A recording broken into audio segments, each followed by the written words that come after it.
Komasacijska območja v občini Krško so Vihre, Brege, Mrtvice in Gorica v skupni površini okrog 700 hektarjev.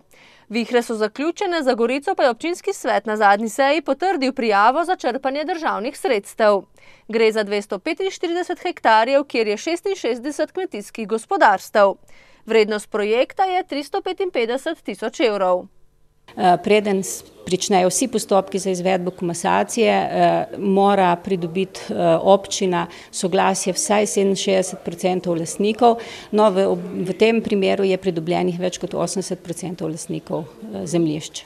S komasacijo, ki zaokroži posamezno lastništvo, se povečuje ekonomika kmetijskega gospodarstva, je povedala Kramarjeva, sicer specialistka za razvoj podeželja. Če so imeli primer pred komasacijo 9 gerkov, pričakujemo, da se bo število gerkov razpolovilo, kar to pomeni za posamezne kmetije res velik prihranek pri upravljanju oziroma predvsem pri variabilnih stroških. Občine v Sloveniji se po oceni Kramarjeve premalo odločajo za ta ukrep, ker je treba v projekt vložiti veliko administrativnega dela in prepričevanja lastnikov. Največji razlog pa je najbrž ta, da mora občina založiti lastna sredstva pred povračilom iz sklada za razvoj podeželja.